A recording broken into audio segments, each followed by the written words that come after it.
paglubog ng Metro Manila at walang habas na paghagupit ng mga bagyo. Ito ang mga trahedya na gumuhit sa kapalaran ng mga ordinaryong Pilipino ngayong 2024. At kasabay nito, naungkat din kung sino ang dapat na managot sa mga kalamidad na hinarap ng ating bansa. Reclamation, nawawala umanong flood control projects. Higit 5,500 flood control project ang natapos na. At kawalan ng disiplina. Simula pa lang ng tag-ulan, nagulantang ang lahat matapos malubog sa baha at isailalim sa state of calamity ang buong National Capital Region nang dahil sa hanging habagat na pinalakas ng Bagyong Carina. Maliban sa higit 4.8 milyong Pilipinong biktima at nasa 40 napaulat na nasawi ayon sa National Disaster Risk Reduction and Management Council o NDRRMC, naungusan din ng bagyo ang naitalang dami ng ulan sa Quezon City sa loob lamang ng 24 oras noong kasagsagan ng Bagyong Ondoy noong 2009. Mula sa mga nasa laylayan ng lipunan, mga mambabatas, hanggang sa mismong Pangulo ng Bansa, nagkaturoan ang lahat sa kung sino nga ba ang totoong may sala sa nangyari. Mas malaki ang baha. Mas maraming nabaha na lugar kaysa sa panahon ng Ondoy. Mas marami tayong flood control ngayon kaysa noon. Pero climate change, this is what the effects of climate change are. Pagpasok ng Oktubre, lumubog naman ang Bicol Region sa malawak na pinsalang iniwan ni Bagyong Christine. Sa pinakuling datos ng NDRRMC, pumalo na sa 9.6 milyong individual ang napinsala ng bagyo, kung saan nasa 160 ang napaulat na nasawi. Lumobo rin sa higit 7 bilyong piso ang naitalang pinsala sa infrastruktura, gayon din sa sektor na agrikultura, bunsod na rin ng kasunod na Bagyong Leon.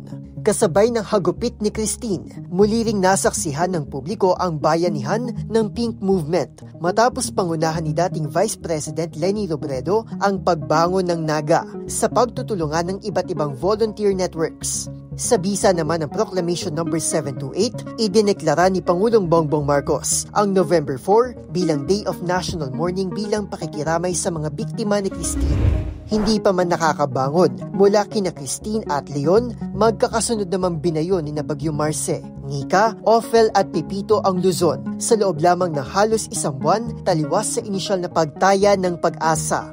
Ayon sa National Aeronautics and Space Administration, ito ang kauna-unahang pagkakataon mula 1951 kung saan 4 na tropical cyclones ang sabay-sabay na aktibong gumagalaw sa loob ng Pacific Basin para sa buwan ng Nobyembre. Kung susumahin, aabot sa higit 4.5 milyong individual ang napinsala, kung saan nasa 14 ang naitalang nasawi dahil kina Bagyong Marce, Nika, Ophel at Pepito.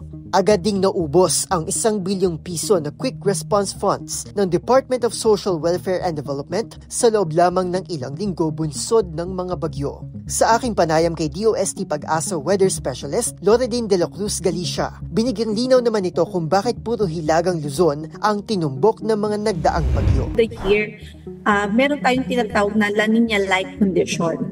Yung mga weather systems or weather patterns na present during those times ay pare-pareho din. Pinawi rin ni Galicia ang pangamba ng publiko sa tila napapadalas na pagtaas ng Tropical Cyclone Wind Signals No. 4 at 5 sa bansa kumpara dati. So simula noong 2022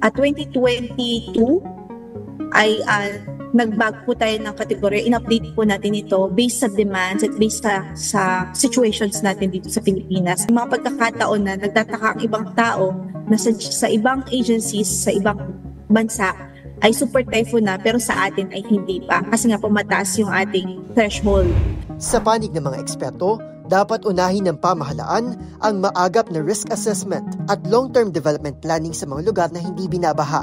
Babala naman ng Pag-asa. Kasabay ng lumalalang epekto ng climate change, asahan ng mas kaunti ngunit mas malalakas pang mga bagyo sa susunod pang mga taon.